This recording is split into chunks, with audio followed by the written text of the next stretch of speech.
Halo guys, balik lagi bersama Bang Theo di sini. Kali ini Bang Theo akan melanjutkan cerita Against the Sky Supreme. Buat kalian yang penasaran, langsung saja ya simak video kali ini. Dan Tayu berkata, "Ngomong-ngomong, kamu harus memperhatikan satu hal lagi. Setelah hari ini, mata-mata dari kekuatan besar pasti ingin membuat Tanyun bergabung dengan mereka. Jika Tanyun menolak ajakan mereka, Tanyun pasti akan dihabisi. Jadi kamu harus secara diam-diam melindungi keselamatan Tanyun sambil memahami kepribadian Tanyun secara menyeluruh. Selain itu, bakat Tanyun pasti akan membuat semua putra dan putri suci dari 9 divisi lainnya merasa terancam. Mereka pasti akan mengambil tindakan untuk menghabisi Tanyun. Kamu harus memperhatikan semua itu dengan baik. Singkatnya, jika Tanyun mau bergabung dengan mata-mata, kamu habisi dia. Tapi jika Tanyun menolak, maka kamu lindungi keselamatannya." Di sisi lain, di arena kehancuran, Fusiong ketakutan dengan bakat yang dimiliki oleh Tanyun. Di pavilion, Duan Changqiong berteriak pada Fusiong, "Mengapa kamu terdiam? Cepat habisi Tanyun." Setelah Fusiong menjawab dengan hormat, dia memegang tombak tulang naga dan melesat ke arah Tanyun. Sambil melesat, Fusiong menggunakan teknik pengorbanan darah pembakar jiwa. Tiba-tiba jiwa Fusiong terbakar. Setetes darah keluar dari tubuhnya dan mengalir ke tombak tulang naga yang ada di tangannya. Saat jiwa terbakar dan darahnya masuk ke dalam tombak tulang naga, tiba-tiba tombak tulang naga bergetar hebat.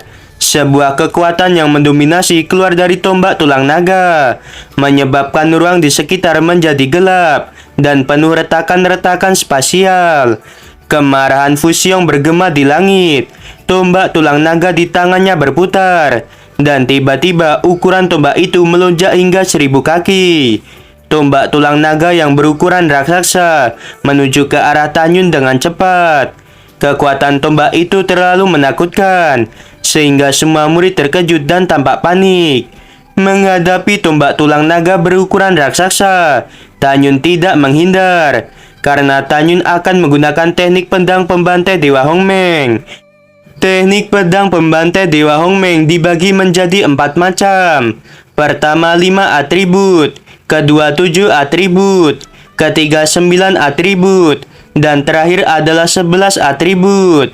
11 atribut yang sedang mengelilingi tubuh Tanyun dialirkan ke dalam pedang Xiaozi. Pedang Xiaozi bergetar. Mata Tanyun dipenuhi niat membunuh yang pekat. Lalu dia berteriak di dalam hatinya, "Teknik pedang pembantai Dewa Hongmeng 11 atribut." Segera, Tanyun mengayunkan pedang Xiaozi ke arah tombak tulang naga yang menuju ke arah dirinya. Tiba-tiba langit tampak bergetar hebat.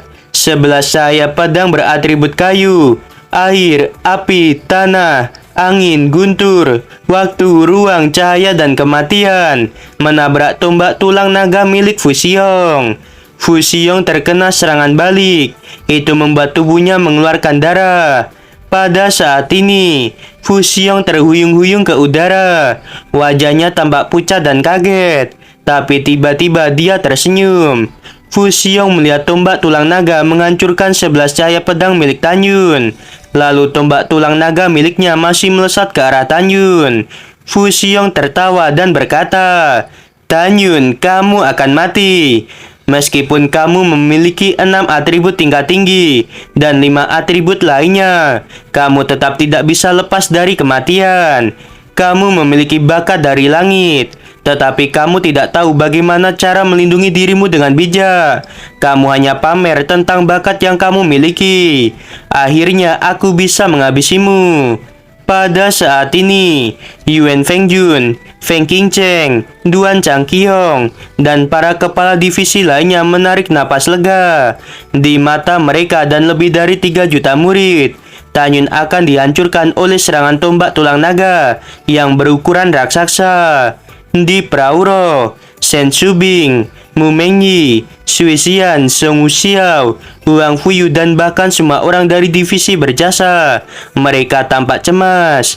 Toba Ying tersenyum dan berkata, "Kepala, kamu tidak perlu khawatir. Yang akan hidup adalah kakakku, bukan Fusiong." Di lautan awan yang luas, Dante Swangsong ingin menyelamatkan Tanyun.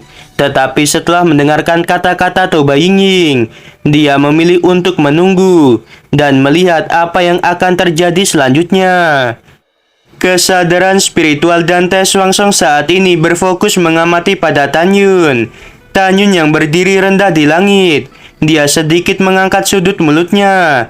Lalu dia berteriak, "Fusiong, apakah kamu sudah cukup tertawa? Sekarang waktunya kamu mati." Detik berikutnya, Tanyun naik ke langit dengan cepat. Dia memegang pedang Xiaozi dengan kedua tangan. Lalu dia mengaitkan pedang Xiaozi ke arah tombak tulang naga. Tiba-tiba, sebuah bayangan pedang setinggi 1000 kaki yang memancarkan kekuatan 11 atribut sekaligus melesat. Bayangan pedang itu tampak sangat lemah, tetapi sebenarnya bayangan itu mengandung kekuatan terkuat, yaitu kekuatan Hongmeng. Di mata semua orang, ketika bayangan pedang Hongmeng memotong ujung tombak tulang naga dan meledak, dalam sekejap, langit di atas arena kehancuran membentuk lubang besar berwarna hitam dengan diameter 3000 kaki. Selain itu, ada gelombang angin yang kencang membuat para murid ketakutan. Di tengah ledakan, terdengar suara tragis Fusiong. Semua orang melihat tombak tulang naga setinggi 1000 kaki, penuh dengan retakan. Tidak lama kemudian, seluruh tombak tulang naga hancur berkeping-keping. Akibat tombak tulang naga hancur, membuat Fusiong terkena serangan balik. Itu membuat dia memuntahkan banyak darah, dan tubuhnya jatuh dari langit. Oke guys, di sini Mimin kasih informasi ya. Jiwa Fusiong dan tombak tulang naga kan sudah bersatu. Jadi Fusiong terkena serangan balik ketika tombaknya juga hancur. Oke, kita lanjut. Tanyun bergegas naik ke atas langit. Tanyun berputar dan kaki kanannya menghantam kelapa Fusiong. Kelapa Fusiong meledak. Sebelum jiwa Fusiong keluar dari pikirannya, semua jiwa itu dihancurkan oleh Tanyun. Lebih dari 300 murid divisi berjasa berteriak kegirangan. Senior Tan sangat perkasa. Di sisi lain, semua murid di alam jiwa ilahi tingkat ke-9. Mereka melihat Tanyun yang berdiri di langit. Mata mereka dipenuhi dengan ketakutan yang mendalam. Di antara ratusan ribu murid di alam jiwa ilahi tingkat sempurna, kebanyakan dari mereka memandang Tanyun dengan tatapan kebencian.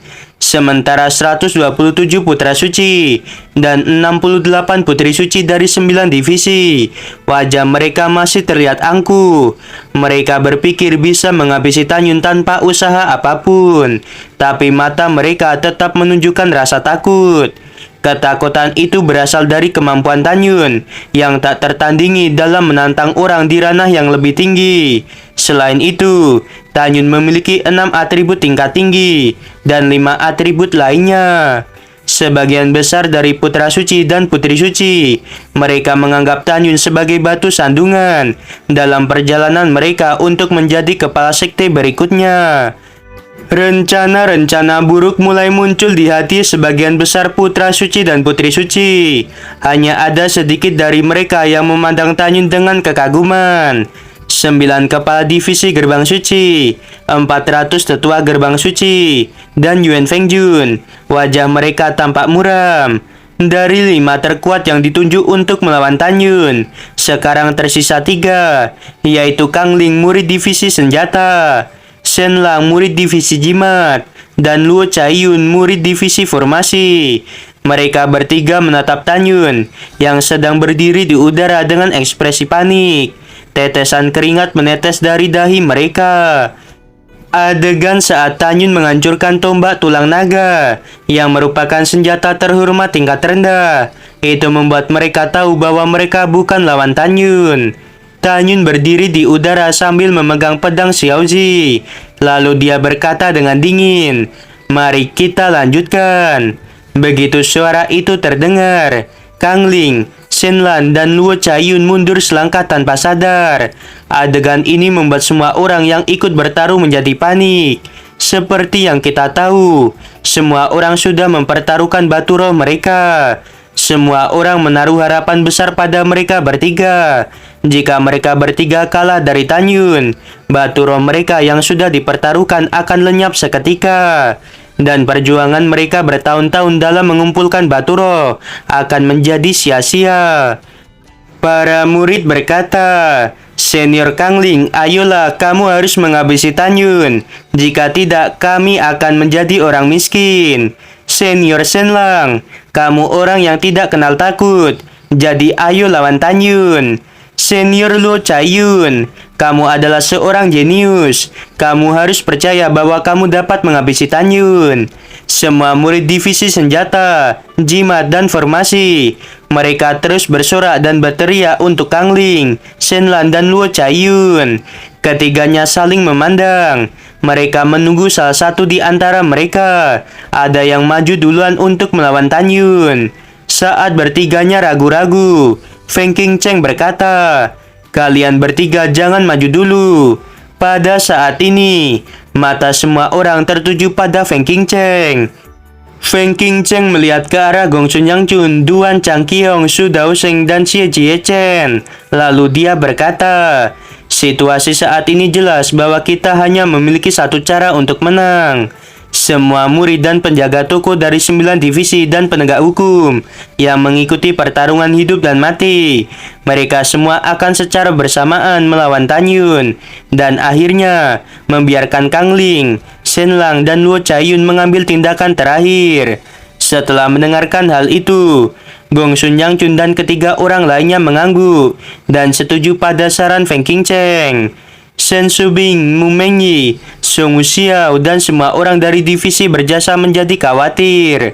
Tanyun melihat ekspresi Shen Shubing dan yang lainnya, lalu dia tersenyum pada mereka. Tanyun juga selalu percaya bahwa dia dapat mengalahkan semua musuh. Setelah itu, 5 kepala divisi serta Yuan Fengjun, mereka meminta murid mereka menyerang Tanyun. Tujuannya supaya Tanyun tidak dapat memulihkan kekuatannya. Mereka dibagi menjadi 6 tim. Tim pertama 168 murid penegak hukum. Tim kedua 200 murid dan 105 penjaga toko divisi pil. Tim ketiga 186 murid dan 59 penjaga toko divisi senjata. Tim keempat 109 murid dan 217 penjaga toko divisi jimat. Tim kelima 300 murid dan 263 penjaga toko divisi formasi. Tim keenam 146 murid dan 86 penjaga toko dari divisi jiwa binatang. Pada saat ini, murid-murid penegak hukum dan murid serta para penjaga toko dari 5 divisi, mereka semuanya terlihat berbeda. Mereka menyesal karena telah memprovokasi Tanyun setahun yang lalu. Sementara di sisi lain, para murid dan penjaga toko dari divisi 5 jiwa, angin dan guntur, jiwa kuno serta jiwa suci yang sebelumnya mematahkan lengan mereka sendiri. Sekarang mereka menyadari bahwa mereka masih bisa hidup adalah kebahagiaan yang terbesar. Kangling, Shenlan, dan Luo Chaiyun yang sedang berdiri di belakang. Mereka bertiga menghela napas lega karena kekuatan Tanyun akan terkuras sebelum berhadapan dengan mereka bertiga. Pada saat ini, Yuan Fengjun berkata, "Biarkan murid penegak hukumku yang mulai dulu." Sekarang tetua penegak hukum ini mengumumkan bahwa pertempuran hidup dan mati dilanjutkan. Begitu kata-kata itu terdengar, salah satu dari murid penegak hukum berjalan dengan gemetar menuju Tanyun. Yuan Fengjun berkata dengan keras, "Cepat serang dia, jangan mempermalukan aula penegak hukum." Murid itu berteriak, "Tanyun, aku akan bertarung denganmu." Murid itu memegang pedang dan bersiap menyerang Tanyun. Tanyun berkata, "Hari ini aku telah memberimu kesempatan untuk meminta maaf. Karena kamu tidak melakukan hal itu, maka aku akan menghabisimu." Tanyun tiba-tiba menghilang. Detik berikutnya, Tanyun sudah berada di belakang murid itu sambil memegang pedang Xiaozi. Sebuah garis tipis sayatan pedang muncul di leher murid itu. Kemudian kelapanya jatuh di arena kehancuran. Segera setelah 8 jiwa keluar dari kelapa murid itu, mereka langsung dihancurkan oleh Tanyun. Serangan Tanyun barusan membuat para murid yang akan bertarung melawan Tanyun menjadi ketakutan. Mereka akhirnya menyadari bahwa orang di alam jiwa ilahi tingkat ke-8 bisa dihabisi dengan mudah oleh Tanyun. Gong Sun Yang Chun berkata, "Murid divisi pil tidak ada yang pengecut. Ayo kalian kuras tenaga Tanyun." Pemimpin murid divisi pil yang berada di alam jiwa ilahi tingkat ke-9. Dia membawa pedang guntur dan berkata, "Kamu orang sialan, aku akan bertarung denganmu." Tanyun tidak menanggapi ocehan murid itu. Tanyun tampak tenang tetapi menakutkan. Kemudian, Tanyun menggunakan langkah Dewa Hongmeng. Tanyun muncul di sebelah murid itu dan melesatkan pedang Xiaozi. Setelah 9 jiwa keluar dari kelapa murid itu, Tanyun menjentikan lengan kirinya. Tiba-tiba, pedang Xiaozi menghancurkan 9 jiwa itu. Pada saat ini, seorang murid divisi jimat yang berada di alam jiwa ilahi tingkat ke-8. Dia berlari ke arah Tanyun dan melambaikan tangan kanannya. Sebuah jimat sub terhormat tingkat tinggi, yaitu jimat api yang mengerikan tiba-tiba aktif. Sebuah api berwarna hijau tiba-tiba menelan Tanyun. Murid itu tertawa dan berkata, "Jimat milikku adalah sub terhormat tingkat tinggi. Tanyun, kamu pasti akan mati." Tawa murid itu seketika berhenti, karena Tanyun keluar dari kobaran api hijau tanpa terluka sama sekali. Lalu Tanyun memegang leher murid itu dengan satu tangan. Murid itu berkata, "Tanyun, bagaimana mungkin kamu tidak terluka? Kamu sama sekali bukan manusia." Tanyun berkata dengan acuh tak acuh, "Jimat ini masih aktif. Kamu bisa mencobanya." Saat Tanyun melepaskan leher pria itu, telapak tangan kirinya dengan santai menepuk dada murid itu. Tubuh murid itu terbang menuju kobaran api hijau. Jeritan murid itu terdengar dengan keras. Ketika kobaran api yang mengerikan menghilang, tidak ada apapun. Itu berarti tubuh serta jiwa murid itu sudah hancur lebur. Adegan ini sangat mengguncang hati banyak murid. Perlu diketahui bahwa kekuatan jimat sub terhormat tingkat tinggi yang beratribut api sebanding dengan serangan terkuat dari orang di alam jiwa ilahi tingkat sempurna. Semua orang tidak tahu mengapa Tanyun yang berada di alam jiwa ilahi tingkat keempat tidak terluka oleh jimat itu. Hanya Toba Yingying, Mu Mengyi, Song Wuxiao dan Sui Xian yang tahu bahwa Tanyun memiliki api Hongmeng. Tidak hanya jimat api sub terhormat tingkat tinggi, bahkan api dari Dewa Burung Ponik bukanlah ancaman bagi Tanyun. Pada saat ini, Huang Fuyu yang menyamar sebagai laki-laki. Dia menatap mata Tanyun dengan penuh kekaguman. Jantung Huang Fuyu berdebar dengan kencang. Feng Qingcheng menatap Tanyun dengan ganas. Kemudian dia memberikan perintah pada sekelompok murid dan penjaga toko yang berada di arena kehancuran. Seorang murid perempuan di alam jiwa ilahi tingkat ke-8. Dia menekan rasa takut pada Tanyun. Lalu dia melesatkan 21 pedang. Tanyun sekilas melihat bahwa murid perempuan itu ingin membuat formasi pedang. Tanyun menggunakan langkah Dewa Hongmeng. Tanyun menghilang begitu saja dan muncul di dekat murid perempuan itu. Pedang Xiaozi menyayat tenggorokan murid perempuan itu dan mati. Begitu 8 jiwa terbang keluar dari tubuh murid perempuan itu, mereka langsung dihancurkan oleh Tanyun. Pada saat ini, seorang murid divisi jiwa binatang di alam jiwa ilahi tingkat ke-8. Dia melesat ke arah Tanyun. Murid itu melapisi tubuhnya dengan kekuatan spiritual yang dibentuk menjadi armor. Melihat hal itu, Tanyun melesatkan tinjunya ke arah murid divisi jiwa binatang yang sedang melesat. Murid itu berkata, "Aku tidak percaya, aku tidak bisa menyakitimu." Setelah berbicara, murid itu juga melesatkan tinjunya ke arah tinju Tanyun.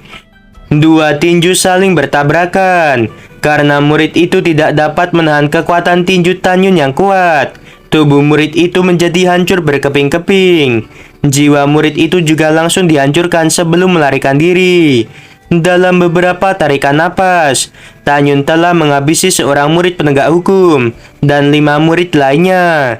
Tepat ketika seorang murid penegak hukum hendak bergerak, Tanyun tiba-tiba melambaikan tangannya dan berkata, "Tunggu dulu."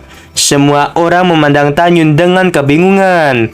Yuan Fengjun berkata, "Jika kamu memiliki sesuatu untuk dikatakan, cepat katakan saja. Jangan menunda waktu supaya kamu dapat memulihkan kekuatanmu." Tanyun melirik Yuan Fengjun, Feng Qingcheng, Duan Changqiong, Su Daoseng, Xie Juechen, dan Gongsun Yangchun. Lalu dia berkata, "Aku akan membuat kesepakatan dengan kalian. Kesepakatan di mana murid-muridmu memiliki kesempatan untuk menghabisiku.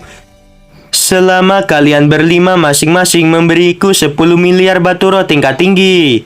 Aku setuju bahwa semua orang kecuali Kang Ling, Shen Lang, dan Luo Chaiyun akan bertarung secara bersamaan melawan diriku." Begitu Tanyun selesai berbicara, Shen Shuzhen berkata dengan keras, "Tanyun, kamu gila. Ranah lebih dari 1000 orang lebih tinggi darimu. Kamu tidak bisa sembrono hanya demi baturo." Murid-murid divisi berjasa berkata, "Senior Tan, kami tahu kamu melakukan ini untuk divisi berjasa, tetapi ini terlalu berbahaya. Ya Senior Tan, kamu tidak bisa melakukan hal ini." Feng Qingcheng takut Tanyun akan menarik kata-katanya. Lalu dia buru-buru berkata, "Kepala ini setuju. 10 miliar baturo tingkat tinggi keluar dari cincin Gangkun dan masuk ke dalam daftar taruhan." Duan Changqiong menggertakkan giginya dan melambaikan tangannya untuk mengeluarkan 10 miliar baturo tingkat tinggi. Sebaliknya, Gongsun Yangchun, Xie Juechen, dan Su Daoseng, wajah mereka tampak muram karena mereka tidak memiliki baturo lagi. Pada saat ini, sebuah suara terdengar di pikiran Gongsun Yangchun. "Yangchun, aku akan memberimu baturo." Gongsun Yangchun berdiri dengan hormat dan menatap ke arah langit.